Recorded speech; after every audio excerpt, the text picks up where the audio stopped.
call to order the regular city council meeting. Please stand for the pledge of allegiance. Attention, salute, pledge. I pledge allegiance to the flag of the United States of America and to the republic for which it stands, one nation, under God, indivisible, with liberty and justice for all. You may be seated.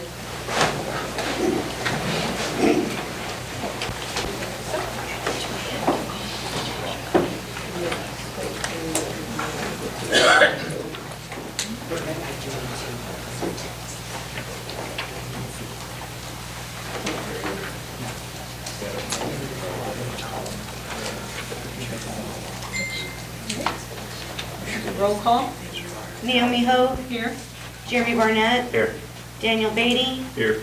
Joshua Wilburn, Donald Beef, Here. Item number 4, general city council comments. Anybody have any comments about tonight? We made it through the snow.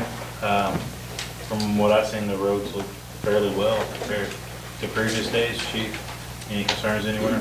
Public Edgar. Works, Rob. Edgar did a great job. Yeah, thank you so much. Having the right equipment really helps. Yes.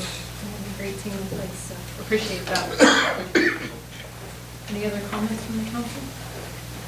All right. We'll move down to item number 5, city manager report.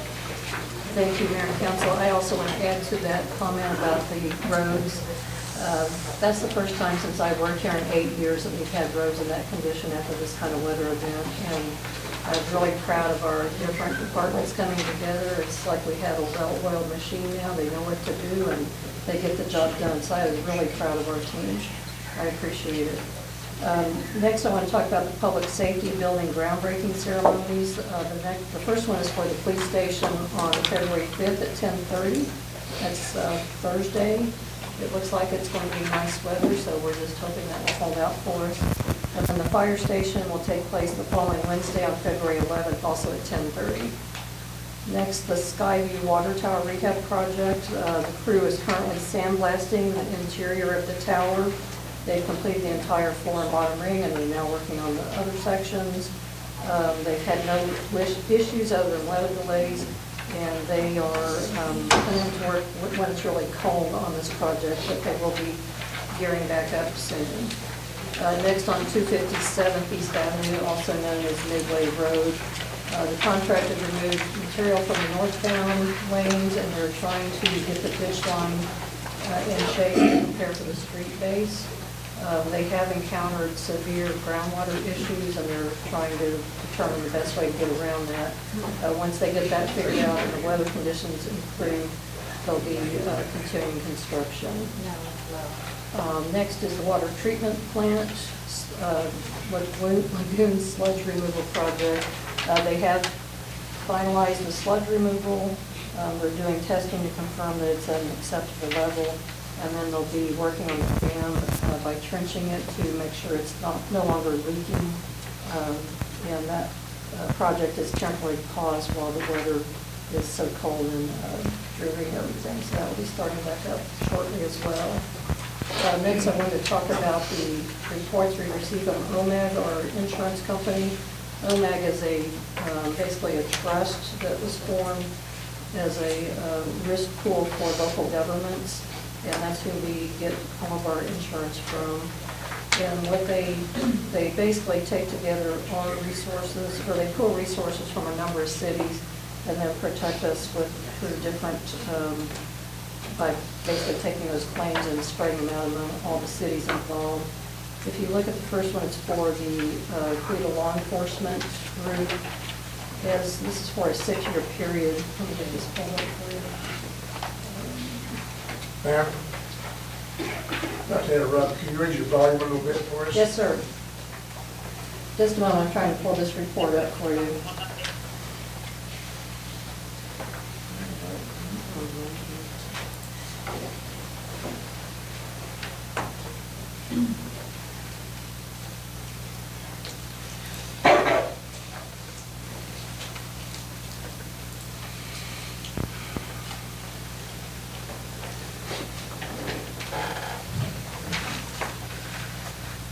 Okay, Okay, the first one is we have law enforcement group, and for the last 6 years, for general liability and auto claims, they've had 3 claims, total of 15 claims, 3 are still open. So far in that 6-year period, they've paid out $98,800, which is a pretty good record for 6 years. They also had another case, looks like some type of court claim. Expenses paid on that were under $5,000. 10-year period, it shows most of the claims were relatively small in nature. And for workers' comp, which is the largest category, we've had in 5 years 115 claims. This is for citywide, and a total of $529,886 was paid on those. A large part of that was in 2023, I believe it was, or 21, and that was related to mold claims from the fire station, which is why we had to relocate them. Beyond that, we've got programs where we received grants from OMAG. We received a $10,000 body camera grant, and we also received training through OMAG. There's an additional report just for sewer and utilities, and I'll go through that real quick. We've had a total of 13 sewer backup claims over the last 6 years. We've paid out in claims over $187,000 for those claims.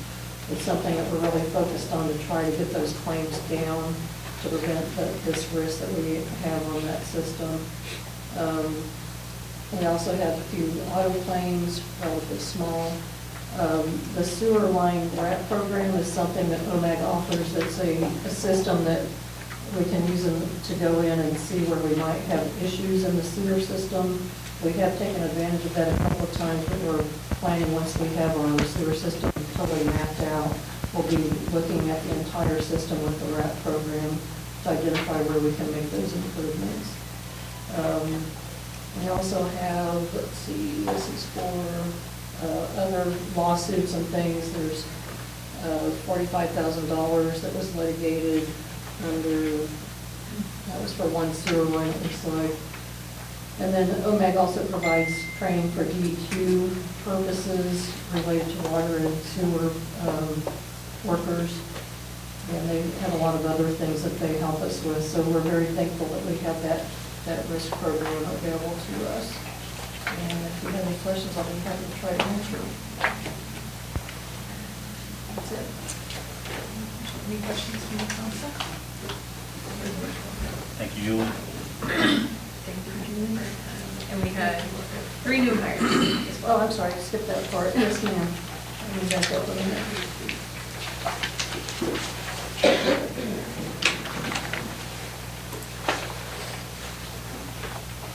Michaela Malachi Buck is a utility locator. That's actually located in utilities for construction projects. Citywide, it's not just our projects, but anyone coming into the city requires to have those utilities located. Shonda Goss is our communications manager, and Samantha Leeper is our new full-time animal control officer. Thank you. All right, we'll move down to item number 6, consent items. Any questions? Make a motion to approve? I second. Naomi Hope, Yes. Jeremy Barnett, Yes. Daniel Beatty, Yes. Donald B. Yes. We'll move down to item number 7. We have no items to be removed from consent. We'll move down to item number 8, administration. Resolution 2026-04, accepting infrastructure, Windstone Phase 5. Phase 4. Sorry, I'm late.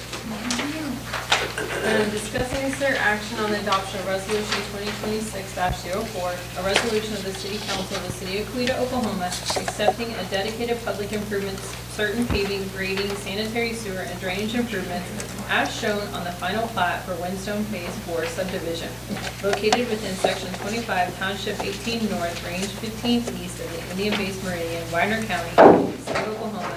Jessica.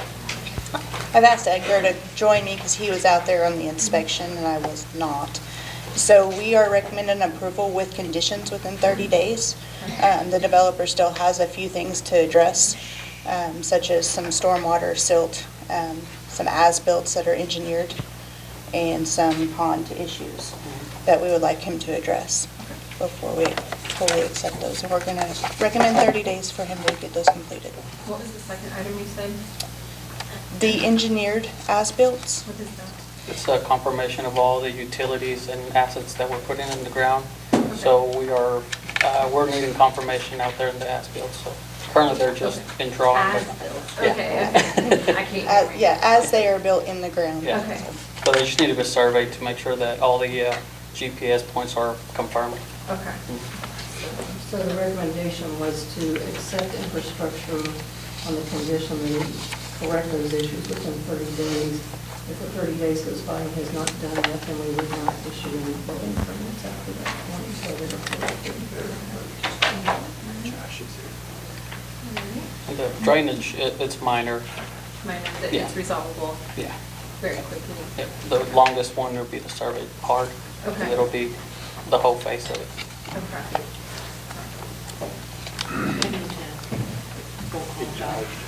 Yeah, the roll call is regular. Did you hear all that, Josh? Do you need any clarification on that item? We just started administration, so this is the Windstone subdivision 4. Just real quickly to recap, we did an inspection last Thursday. Yes. Thursday, and found a few minor items that still need to be corrected because of the weather. The developer could not get those completed by today. So we've given him 30 days, which they should be done fairly soon, but we gave him 30 days to make those corrections. In the meantime, we accept the infrastructure. If the items aren't completed within 30 days, we will no longer issue building permits until they're corrected. So we're recommending we accept the infrastructure today. Any questions from the council?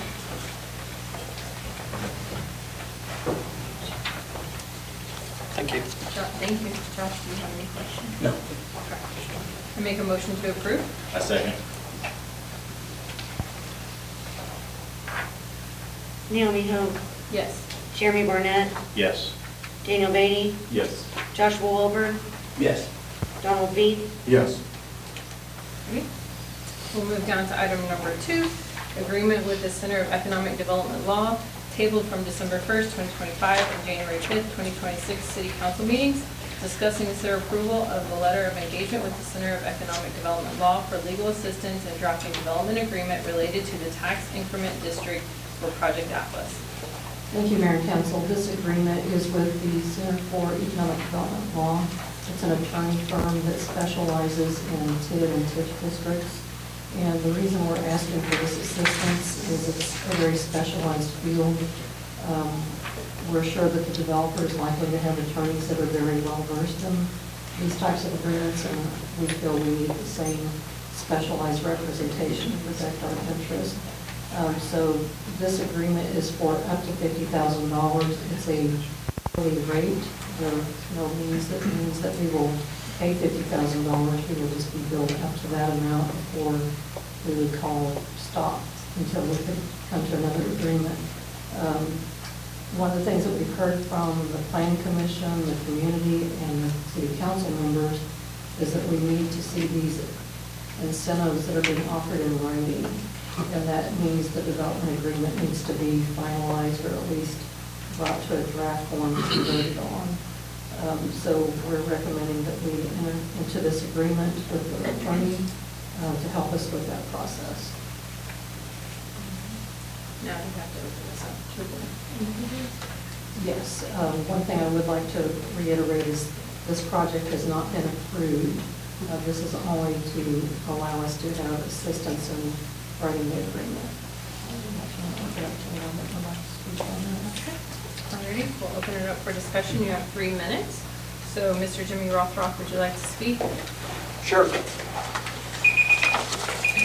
So my name is Jimmy Rothrock. I live at 17098 South 353rd East Avenue, and I'm trying to figure out why we're doing this if it's not been voted on yet. You, Naomi, motioned last month at the meeting that this would be tabled until a vote was taken.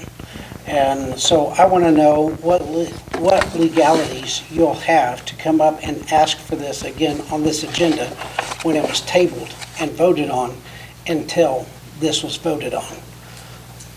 I'll be glad to answer that. So in the discussions amongst the council, we need to be able to do our due diligence. And being able to ask those specific questions regarding the TID and getting those items on paper, we need to be able to have the legal assistance. So in a TID, that means you're negotiating property taxes or the relief of property taxes. What state statute gives you the authority to negotiate that on behalf of the county commissioners, since you guys don't have the ability to tax, levy, or collect ad valorem taxes? We won't be negotiating the TID part of it. We are required to bring it forward as a council, because it's in our jurisdiction. But the county, the school district, ICTC, and the health department will be doing those negotiations. We have to include it in the agreement if it comes from our council first, but we will not be doing that negotiating. So then what is this for? The development agreement is the main part of it, but we still need to have the TID agreement. Even though we won't be negotiating it, we still need that document. Well, I think it's kind of the cart before the horse on this, and the devil is in the details. And I agree that you all should table this until the vote has been taken. We're putting the cart before the horse. You don't start negotiating until the actual land is rezoned.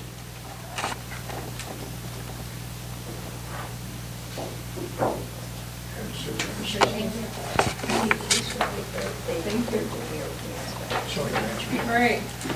Mr. Alan Prather, would you like to come up? And I need to raise your volume up a little bit for me. Mr. Alan Prather, would you like to come forward? Private forum.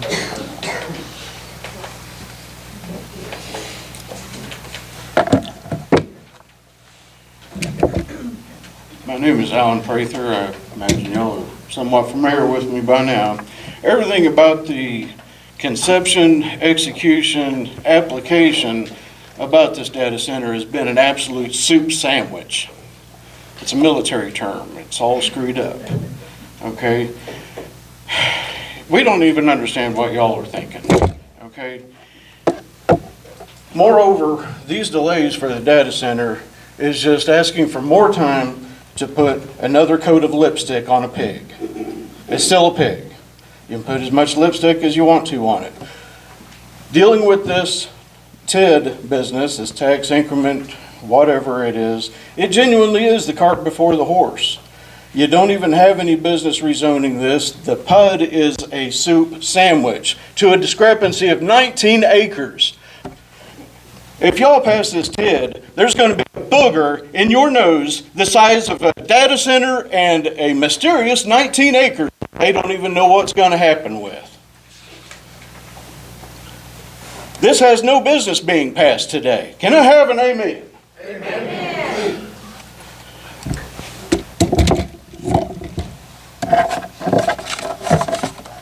Thank you, sir. Great. Looks like we have a Doug Longnecker. Yep. Come forward, please. Doug Longnecker, 23580 East 131st Street. So to spend $50,000 on an attorney, on an outside attorney, is probably not a bad idea, but I don't think that should be implemented until we have zoning solid. Other than that, it is a waste of the money. So without approval of zoning, there is no reason to spend $50,000. Is the city? I'm certain the city is not just absolutely flush with 50 grand they want to waste. I am positive of it. So there is no rush on this. I don't understand why this is an emergency. This has no bearing in the world until this thing is zoned or not zoned. So zoning first. There is no reason that you guys have to accept Beal's demands that we zone and approve a PUD at the same exact time. You don't have to accept that. You have the power to say no. It can be zoned IL, or that's our zoning for light industrial in Coweta, right? It can be zoned IL.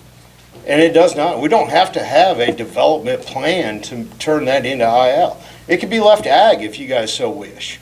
But you don't have to spend 50 grand on an attorney for something that may or may not come to fruition, or unless you guys have already made your mind up that you're going to force this through. And I don't know what you do after that. Eventually there will be an actual election for you guys. Eventually there will. I mean, I know there hasn't been for a while, but there will be. So I really think you ought to hold off on spending $50,000 on an attorney. Their attorneys like money. If you got 50 grand towards this, they're not going to bill you out by the hour. That's going to be a little bit thick. But they like money, and one will show up for 50 grand. I'll guarantee you, to do the whatever, 100 hours worth of work this is, one's showing up for 50 grand, real quick.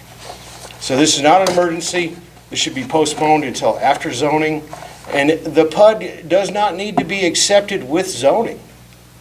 You guys can decide that you want a nice industrial park there. Let it sit and decide whether or not we can make Beal do what is right for this community. Or you can decide you don't want an industrial park there and we want to keep having fields with cows. Either way. Thank you.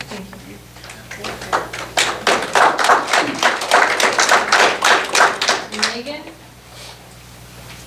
Coster? Ms. Coster? So they covered most of what I was going to say.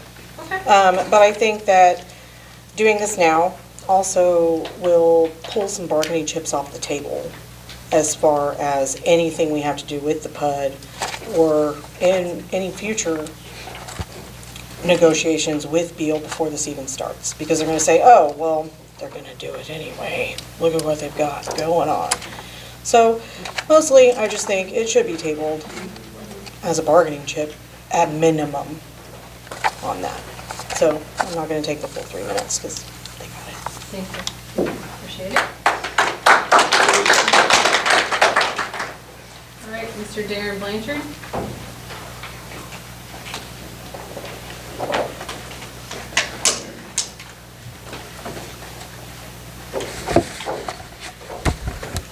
I was looking for the timer. I don't see it, so.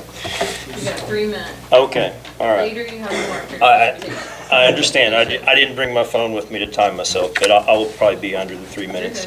Darren Blanchard, Mounds Creek County. This was on a prior agenda, as other speakers have said. I sent all council members an email with a basically 1.5-page memorandum just talking about how this proposal is essential trash, in my opinion, okay? It's template contracting. You can take out Owasso, replace it with Sand Springs, replace it with Coweta. You can take out Tulsa Tech, replace it with Indian Capital Tech.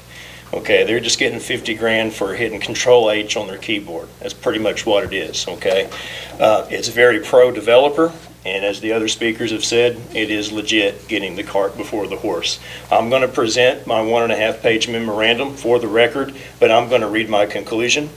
This law firm may bring relevant economic development legal experience, but the proposed agreement contains provisions commonly found in developer-leaning TID practices. As drafted, the proposal does not sufficiently prioritize the city's protection from the cited risk. Modifications are necessary for assurance that legal counsel operates exclusively in the best interest of the city's residents and taxpayers. It is recommended that agenda items specific to this law firm and the related fund appropriations at minimum be tabled until contract language modifications are sought and/or bids from competitive legal services providers are reviewed. Competitive bid, how about that? This action would not only promote transparency, but solidifies confidence in the idea that the primary focus of this governing body is in the public's health, safety, and general welfare. I'm presenting these for the record for each one of you. I'll hand them to you, Chief. Thank you, sir.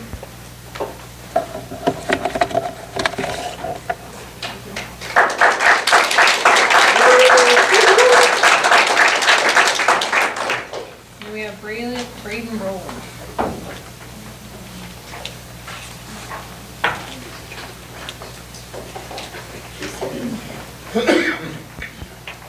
Howdy, y'all. Good to see you again. We're back. I was just curious, got a couple questions. The TID, I'm just curious as to what the expressed public purpose that TID is for, because as government can't do anything against, or can't do anything that is not for an expressed public purpose, I'm curious as to what that public purpose is. Economic development. Okay, is that within your jurisdiction? Because it's not. You, Really, if it goes forward, we're just trying to get the agreement together. so $50,000 is paid to a person who is not a public entity. So that, by that act is not public. If you want to feel that way, that's right. I mean, that's lawful, though. Okay, so you're going to use public money that are the people's for non-public purposes. Yes or no? I think you answered it correctly. Economic development is recognized as a public purpose in Oklahoma. Okay, would you like to swear to that advice? Yes, Oh, okay. You want to swear to that advice? I'll stand by it. So you are being paid public monies to negotiate the city council out of protecting the people's rights? No, So you don't want to swear to your advice? my advice. My $1,000 max paid to them only on an hourly basis when we use them. So $1 is a non-public purpose. Sorry. $1 being paid to this law firm is a non-public purpose. I understand that's your position. Yes, sir. Thank you. That's the truth. So this is where Loan Association versus Topeka in 1874, the right of taxation can only be used in aid of a public object. This is not a public object, so this can't be used.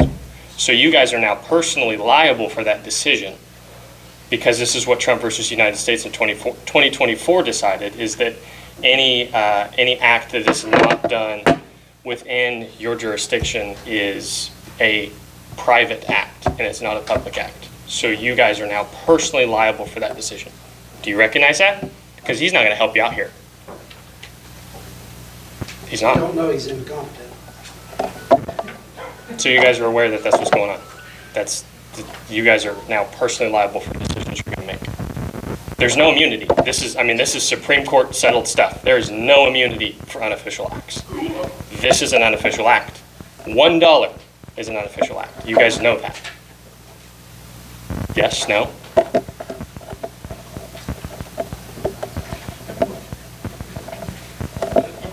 Crickets. I have faith in the information that our city attorney and city manager has provided.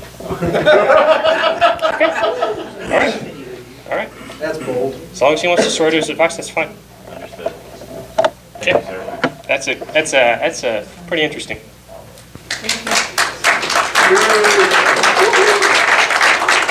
City attorney doesn't even understand Robert's rules. He knows. Damn it. All right. So with that, we open it up for general council questions, comments. Is there any risk or liability to the city if we do push it back to when or if it gets approved? 50,000? Push it back to when? Delay until next. Delay it, essentially? Would there be any risk to the city? I don't think there would be any risk as far as being prepared for situations in the future. It might delay things. I would have to defer to Julie on that. This was brought forward again because I've been told by multiple people that you want things in writing, and this is how we get it in writing. It's totally up to you. I don't care if you want to delay it.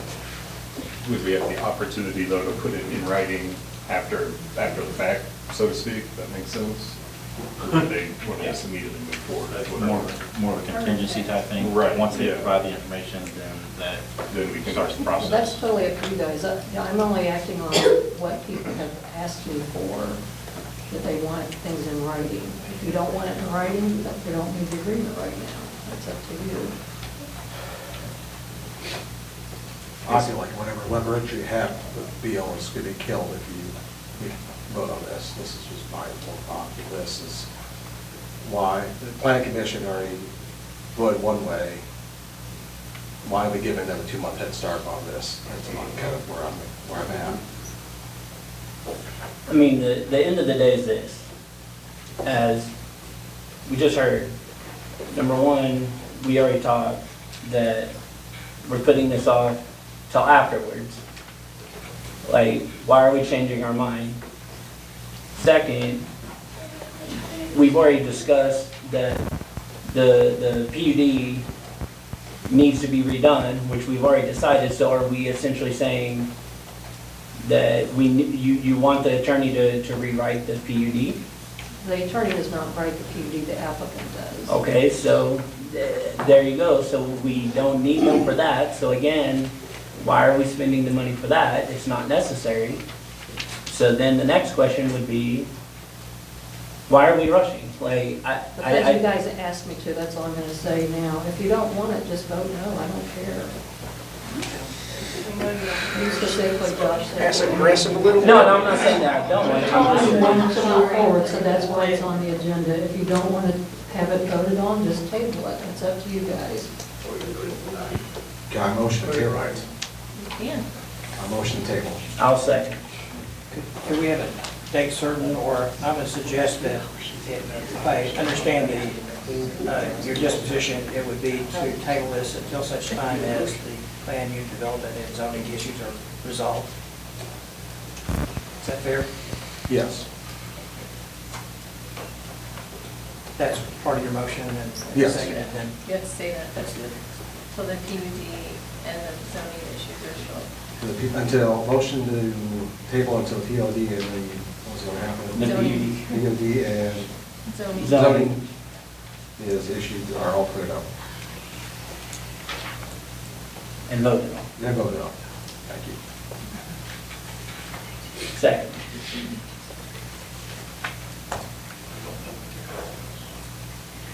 Donald Beat, Yes. Joshua Wilburn, Yes. Naomi Hope, Yes. Jeremy Barnett, Yes. Daniel Beatty, Yes. We'll move down to item number 3, Resolution 2025-45 regarding a budget amendments tabled from December 1st, 2025. Oh, and we don't even need to do anything with this one. We need to act on it. Okay, By table it. tabling it. Okay. In January 5th, 2026 City Council meeting, discuss, consider the approval of Resolution 2025-45 on resolution of the City Council of the City of Coweta, Oklahoma, adopting amendments to the annual appropriation for the budget of the City of Coweta, Oklahoma for fiscal year ending June 30th, 2026, appropriating $50,000 in the general fund for unencumbered fund balances for legal services to be provided by the Center of Economic Development Law. I make a motion to table until the PUD and zoning have been resolved and tabled, or voted on, sorry. I'll second. Save you the time having to say that. Mark somewhere around there.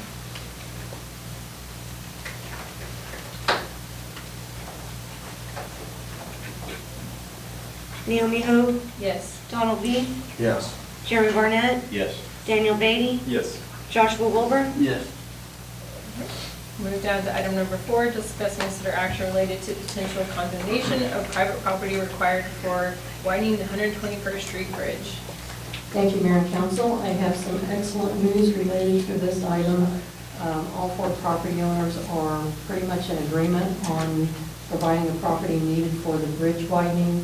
One owner in particular has agreed to go to the courthouse on Friday or I guess the county clerk, to file the documents needed, so I think we're in very good shape here.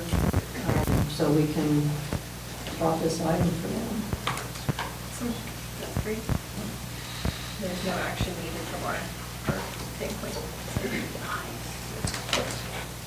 Alrighty, we'll move down to item number 5, ordinance 912, concealed carry authorization for elected officials and municipal judges, tabled from January 5th, 2026 City Council meeting, discussing consider action on the adoption of the ordinance of the City of Coweta, Oklahoma, amending Coweta City Code Title 7, Offenses and Crime, Chapters 7 through 9, Weapons Control, by adding a section 7-2-5 titled Concealed Carry Authorizations, authorizing city elected officials and multiple municipal judges to carry a concealed firearm in certain circumstances and locations, providing servability and declaring an emergency. Thank you, Mayor and Council. This item was tabled from last meeting, and we have made some changes that were requested. I understand there may be some more changes needed, so if you want to have some discussion on that, and then act as appropriate. Yeah, so, again, I respect this personnel process. I don't want to cross that line ever between gavel to gavel. So I'm on board with waiting and make sure everything is the perfect wording, because we don't know who the future members are going to be up here. So I really want to protect that and let them make their own decisions. There's also, this item is combined with other important topics. There's not necessarily a reason for us to rush this, I don't believe, because we do have law enforcement presence more than normal. I would be okay with tabling it until after the topic of Project Atlas, before we move forward on it. That'd give us plenty of time, because Chief Bell suggested he would like to see some sort of training, which I'm believing that's going to be similar to the run, hide, fight type training that our children do.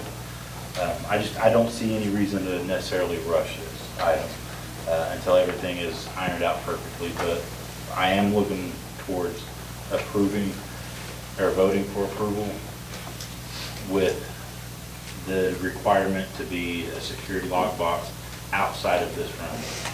That's kind of the direction I would be moving forward with this. Any questions or concerns from anybody? I make a motion to table this indefinitely, and we can take it back up whenever we feel like it's suited for. Yeah. So I do have something, I'm on the list to speak on that item. Oh, I'm sorry. Oh, you did. Come forward, sorry. Doug Longnecker, 23580 East 131st Street. At the tail end of that, we're saying, and declaring an emergency. That is a very ambiguous tail end of a sentence. Are we in a permanent state of emergency for the rest of eternity? Is this just an emergency? So this is really just a statement for the attorney, I guess. No, this is a statement that usually comes when we make changes to the code within the ordinances, so they're Yep. always, like, there's usually two, and it's always declared an emergency. It's usually how it's stated. So this was stated as, this is an emergency to vote on it? No emergency to go ahead and, if we're approving it, it would be immediately. Immediately. Yes. Okay. Well, that just leaves a little bit of curiosity as to why it's worded that way. Understood, but if that process did take place, that's not going to happen right now during that meeting. And looking forward, the next meeting more than likely is going to be at ICTC, so therefore it wouldn't even be a concern at that location. So that's another reason why it's just a wording. It doesn't mean lights and sirens or anything. It's just, it takes immediate effect right then and there. Okay. So, thank you. Jimmy, do you have a question? Okay. any concerns from And the sorry, I public? missed you on the bridge as well. Did you, I mean, you're good with the bridge? Okay, making sure. My issue is with condemnation, Okay. and since that's resolved, I'm good with Okay, that. All sorry. right, I so missed table on it. the, Table indefinitely? a second. Was there any other questions? Nope, that was it. Neil Mino, Yes. Jeremy Barnett, Yes. Daniel Beatty, Yes. Joshua Wilburn, Yes. Donald B. Yes. We'll move down to item number 9. We have presentations. The first item is request by Jackie Prather to address the city council, review, discuss, and take possible action in amending the process of notification requirements for the rezoning of agricultural land for industrial purpose. Hello, Jackie. How are you? Well, thank you. How are you? Mayor, Vice Mayor, and Council. Can you guys hear? Nope. Okay, sorry. Is that better? Is it on? Okay, sorry. Mayor, Vice Mayor, and Council, thank you for allowing me time to speak on a very important issue. The issue pertains to the notification requirements related to industrial and planned unit developments. The current notice radius per city code is set at 300 feet, which for something like a hyperscale data center, for example, is not that great of a distance. Nor is it sufficient for what they are calling a technology park, which is just a fancy way of saying an industrial park with likely heavy industrial use applications. The impacts will be felt well beyond just 300 feet. The city of Sand Springs, who is also considering a data center, opted to go with a notification radius of 1,320 feet, basically a quarter of a mile. That city council applied common logic and actually acknowledged that 300 feet is not nearly enough for a technology park. I feel as if I'm speaking on behalf of an overwhelming majority of the community, at least numbers and according to a couple of the city council members that I've spoken to. It was obvious from reading the PUD and from the Planning Commission meeting that this is an attempt at overreach to install more than just a data center. There are plans to construct an on-site electrical generation power plant from gas or natural gas fuel cells, which is a trend in the industry. And there will be a battery energy storage system in the form of lithium-ion batteries, approximately 20 acres worth. And that does not count the nearly 140 industrial scale backup generators. All you had to do was read the PUD. It was there in black and white. Trust me, we have gone over that thing and over it and over it and over it some more. I will repeat, 300 feet for this is not enough. This type of development would bring significant noise and light pollution, both from the years-long construction along with the final build-out, resulting in negative impacts to the area. That's just, there's positives and there's negative. That's a huge one. Look at the definition of a hyperscale data center. They are designed for expansion, for scalability. It's in the name, scale. In fact, Google says massive expansion. Google the company, not Google the search engine. Their words, not mine. Their public affairs director, Kate Franco, said at a public hearing in Sand Springs that their data center, their campus in Pryor, has been under construction for over 20 years, for nearly 20 years. They started theirs in 2007. They are still working on it. Obviously, we can't expect you to change the rules to target one specific company or industry. But the expression of one bad apple spoils the bunch certainly is true here. You've got yourself a bad apple. Amend the rules. Change the city ordinance to protect your citizens. Extend the radius for all industrial and planned unit development applications. It's common logic. Let's apply it. We need a remedy, and we need it now. Extend the radius. You might see this as moving the goalpost, but is it really? When contacting landowners who were allegedly notified by mail about the zoning change, we discovered that there were at least 4 landowners that were either in negotiations or had been contacted by Beal Infrastructure about acquiring their property. To be clear, we are talking both the property and the mineral rights. You might think that's within Beal's rights, but is it? What is stopping them from negotiating with all 47 landowners on that notification list? If 4, or whatever the number it is now, is okay, then why isn't 47? It's a fallacy. The applicant's tactics are simply a bribe. A bribe to buy silence, a bribe to skirt the system, a bribe for compliance. You are here to protect us, the community. And I have seen, there's been recent posts where we were told, those of us that live literally one driveway outside the city limits, that we don't matter.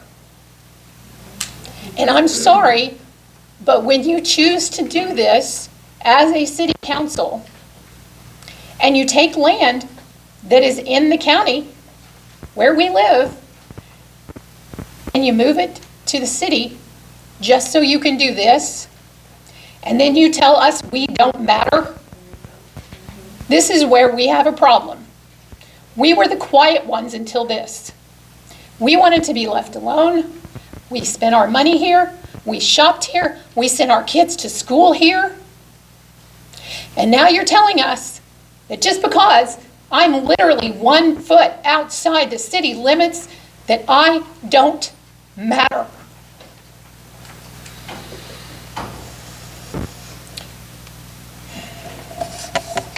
If you're okay with them attempting to buy out landowners within the 300-foot radius, then you are enabling them to skirt and defeat the intent of the law. Think about it. They get the deal done. They've notified people within the 300-foot radius. Then they buy out some of those people. At least 4, maybe 5, maybe 7. Boom. Now you have under their control another how many acres? Or hundreds of acres that they can work with. One of those landowners on the notification list was the brother of somebody sitting up here right now. I know because I lived 3 houses down from him. Didn't realize it till all this started. But how do we know how many people they are talking to? You approve this with the 300-foot notification, and we find out that they've got this 20 over here, and this 40 over here, and this 10 over here. Well, then you've expanded the radius of people who are going to be directly affected by this. On the mineral rights issue, they said they have no plans to mine or process minerals in the area. That's a joke. Read the PUD. It lists mineral processing as a prohibited use. But that prohibition only applies to within 300 feet of their buildings. Period. Why can you not see what we see? It's obvious. It's more than a data center. It's a hyperscale. It's massive. It doesn't stop here. Extend the notification radius. Put it into effect, and then make them reapply. Make them do their due diligence. They have habitually misled not only our community, but you as well. I have asked the same question to multiple council members. A very specific, what did Beal say? And I have gotten multiple answers. Not because I think any of you have done anything wrong or deliberately being misleading or deceitful. I think they are telling you different things, either because they don't have their act together or they're deliberately trying to stir the pot and confuse you guys, thinking that you won't ask the tough questions. They are circumventing the rules. Sorry, I didn't give a 30-second notice. I'm sorry. Okay. I remind you, you represent the citizens, not Beal Infrastructure. Protect your citizens, extend the radius. Thank you.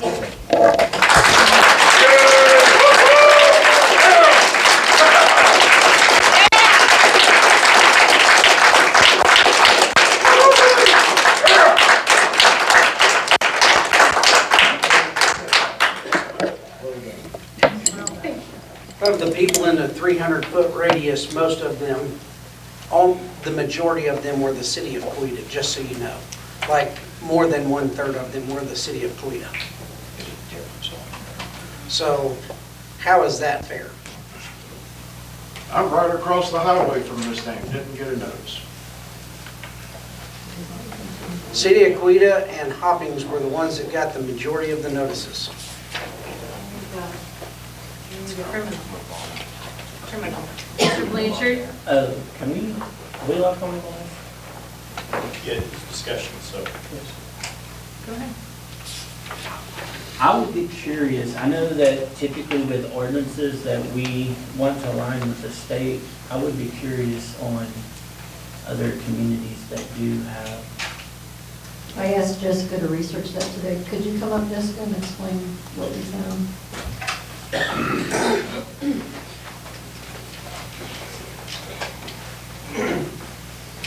Thank you. Actually screenshotted the ordinances of every community around us, from Jinx, Broken Arrow, Tulsa, Muskogee. Now, slow it down a little bit, Jessica. Can you hear me now? It's working. He's got it close. That's good. So I researched other communities surrounding us, from Jinx, Broken Arrow, Tulsa, Wagner, Muskogee. All of them have the same ordinance. It's 300 feet. It's state statute. They require notice in the newspaper so that we can reach people outside of those 300 feet. We also post signs on the property, so anybody driving by also sees that. So we go beyond what is required. Fair. Okay. Thank you. Appreciate that. Appreciate that. Didn't ask Sam Strings. Any other questions? No, thank you. Okay. Mr. Darren Blanchard, would you please come forward for your presentation? You need to introduce it, what it is on the agenda.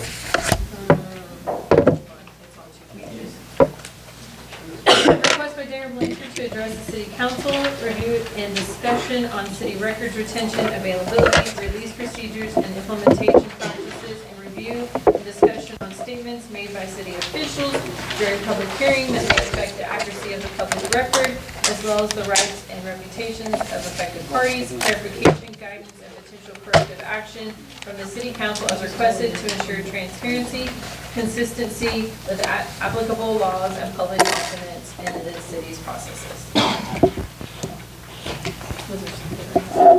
Mic check. Can everyone hear me? Okay. Sorry, this is wobbly. Don't start my time yet until I get adjusted here. Whoops. I may need some assistance, Chief. You're the AV guy, right? So it's wobbly. Okay. Okay. Well, you moved it down, so. Okay. Mic check. We still good? All right. It's like making me be hyperextended. Have to go to the chiropractor. I'll send you the bill, Chief. Okay. Darren, Darren Blanchard, Mounds Creek County. City Council, thank you for allowing me the opportunity to speak here tonight. I wish to address something that not only affects the optics of your city, but the mechanics of your city. I have a pending open records request dated January 8th, 2026, and am not in receipt of any of those records I have requested. It's just a one-page request. Yes, it does have a lot of information, but I have it here. However, before we go there, let me explain something about myself. I'm the son of Paul Blanchard, a former military police officer of the United States Army, who served this country during the Vietnam War. He was stationed in Bavaria, Germany, so he never was involved in combat, but he proudly served nonetheless. I've always had an appreciation and admiration for law enforcement, and that likely stems from his service. I told some of you that I previously was a high-level baseball umpire, working my way up to the collegiate game. I worked with a gentleman by the name of Jordan Baker. That's a big name. Big man, too, about 6'6". He was the home plate umpire for Game 7 of the most recent World Series. I was probably not as good as Jordan, but I was good at what I did. Trust me.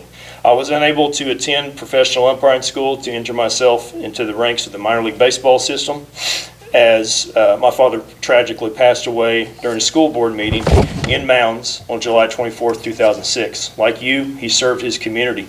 The day he passed was on a Monday of finals week during my final semester at OSU. I had to scrap my plans for baseball and take care of my family. Everything happens for a reason, they say. Whether it's for my time in baseball or something else, I have an infatuation for rules and regulations, particularly with the spirit and intent of governance. Whether it's the infield fly rule, a city zoning ordinance, or a state statute, it suits my fancy. I believe I have previously told you that I spent nearly a decade as a compliance officer at all levels of government. The USDA called me an eagle eye. I guess it's a gift. I don't know, but I do have a unique ability to catch things that others do not. And to be clear, I am firm in my ability to read, interpret, and apply rules and regulations. I have a knack. Am I a law enforcement? No. But I know how to get a message to the appropriate authorities. And that's why I'm here tonight. January 8th, my records request has not been fulfilled, 26 days. That's more than enough time. I'm putting the city of Coweta on 48 hours notice before I file a complaint to the Office of the Oklahoma Attorney General. But I want to talk about records that have been made available to the public, whether it's at the city's own volition or from records the public has been able to obtain. Specifically, the NDA signed by your city manager between the city and an entity called IPI Management, effectively known as IPI Partners, which was allegedly dated May 20th, 2024. IPI Partners, remember that name, as that entity was acquired by Blue Owl Capital about a year ago. Bill Infrastructure is a portfolio company of Blue Owl, just so we're on the same page. Again, remember IPI, we'll come back to it. Now, I have the NDA from IPI Partners, allegedly signed by Julie Castine all the way back in 2024, that was posted to the city's website. You can go to the city's website and you can see it says click here to see one of the NDAs. Words matter.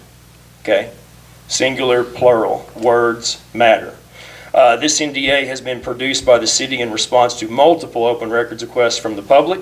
Now, let me preface everything else that I'm about to say. I am not alleging anything wrong with the city signing an NDA. I'm here to talk about how this document and others have been handled by city officials. And to be clear, I am not talking about the clerk or anyone in that immediate office that serves as the custodian of records. My criticism goes to a higher level, and I will make that clear. This NDA document is allegedly dated May 20th, 2024, and it's my understanding that Ms. Castine was asked for this document on October 28th, 2025 at the developer-hosted town hall. The response Ms. Castine gave was that the city did not have a copy. It was clarified that Ms. Castine quite literally signed a piece of paper, a legally binding document of the public, and handed it back to a private entity. Meaning for nearly 17 months, that document was not in the possession of the city, according to Ms. Castine. That's how I perceive the terms of that conversation. And Castine. Now, my understanding of the course of events is that your city attorney was later sought by this same individual to confirm if the record actually was in the city's files or not. There was some level of delay here, but the now infamous Julie Castine NDA was produced by your city attorney. That's notable. Here's why. Chief, you got 5 of these. Give each city council member. You can see at the top of that document, it says mutual. Okay? Keep that in mind. I'm going to give you a moment.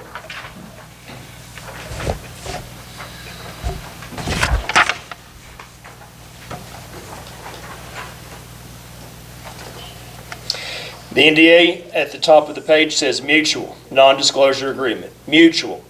No pun intended. But I believe we have a mutual understanding of the word mutual. More than one. See the signatory page of the agreement on the back. There's a place for both parties to sign. Only one party has signed. And that's Julie Castine representing the city of Coweta. The party representing IPI Partners, now Bill Infrastructure, did not sign according to this document. Meaning we still do not have the original historic document that was allegedly signed on May 20th, 2024. Why is that? To clarify, I have a similar document from Claremore dealing with IPI Partners, and their document shows it was signed by both parties. It has the VP from IPI Partners right here, black and white. Chief? And Castine. Why is Coweta still not producing the original Are we trying to protect an IPI employee's name from being known to the public? What's going on? Did Ms. Castine really sign a piece of paper and hand it back to the other party? Is that willful neglect, or is that knowingly concealing a record from the public? Or in coordination with the city attorney, the template agreement was reprinted on or after October 28, 2025, signed by Ms. Castine and backdated to make it look like it was signed on May 20th, 24, to pacify the records request. I'm not sure, but even if it's a mere matter of we still don't have the original document, this is a major violation of state statute. To be clear, it's a felony, and I ain't joking around. It depends on what is all going on here, but we likely have multiple violations of state statute. And these are major allegations that jeopardize the public's trust. But the problem doesn't stop here. I want you to refocus, think of that, click here to see one of the NDAs. Plain English. It says, it's plural, clearly suggests there are more than one NDA. And that's notable because I know of at least 3 record requests to obtain all NDAs, but only one NDA kept coming up until there was a Facebook post with at least one city council member admitting to sign an NDA related to Project Atlas. Again, nothing wrong with signing an NDA. It's how the record was maintained by the city, and that's at the heart of the discussion. After that information was made known, a future records request provides us with 2 additional NDAs signed by the mayor and vice mayor who are trustees for the city of Coweta. Now, it's important to note, those are unilateral agreements. They can have just one signature. Okay? They're not mutual like the other one. Here's the problem. Because those 2 NDAs were signed in September of 2025, before the hopping land was annexed by the city and well before Project Atlas was announced to the public, the record requests stressing the plural, more than one record request made to the city of Coweta were not received until on or after October 28, 2025. It appears we have an alarming pattern. This is a pattern of either willful neglect, concealment of records, intent to deceive, and or keep information out of the hands of the public. What's the problem with transparency in our government? Regardless, we have ourselves a big-time problem. Note, I am not accusing the mayor or vice mayor of doing anything wrong. I'm saying there's a common theme that keeps coming up, and that's your city manager, Julie Castine. If my understanding is correct and the facts I have outlined are accurate, there's a strong likelihood of multiple violations of state statute. And let me be clear, it's serious business. If convicted, these are felonies. There are reasons to why we have the statutes we do, and that's to ensure the public's trust. The failure of that trust is on full display in Coweta, in my opinion. Let me cite just a handful of statutes. I will send you those to email because I've got about 45 seconds left. But I do want to say that there's up to the potential of 8 state statute violations here, 7 of which are felony. Okay, this is big time stuff. Nothing to joke around with. I just want to point out, beyond potential criminalities, and I'm going to go over, but I'm going to wrap it up. There are also civil liabilities by your city manager that are worth mentioning. I first came here on November 3rd, 2025, tried to give a simple presentation on that night, but was told by Ms. Castine, quote unquote, "You're a liar." Now, there could have been some level of miscommunication, but to label me as a liar is absolutely uncalled for. In fact, I think that meets the definition of public defamation. Now, I would need to pursue that in civil court, but we had probably 100+ witnesses that night and multiple media crews to capture what was said. I don't think that was right nor proper, but I found something that posted on social media back in late December that echoes my sentiment, and I'd like to read from that. It is perfectly right to disagree with someone on issues of a common interest and to voice those disagreements in a public forum. It is not right or moral to spread misinformation or cast aspersions on another's character to do that. That's from Ken Castine, of recent keyboard warrior fame and spouse to your city manager. I couldn't agree more with Ken Castine. In her contract, you have the ability to terminate her for just cause. Okay? And when I'm saying I'm not law enforcement, these potential crimes would have to be convicted. But you have moral turpitude in that clause. And that refers to conduct that severely violates community moral standards, defined as acts of baseness, vileness, or depravity involving acts of intentional, reckless, or malicious nature. Do I have to file a suit to make that happen? Do I have to file a formal complaint to the Attorney General with the District Attorney and the CC referencing these other allegations? I got news for you. That's going to happen once I get my record. So I want my records. Okay? Your time is up, Yep. sir, and I will let you continue. Thank you. Thank you, Mayor.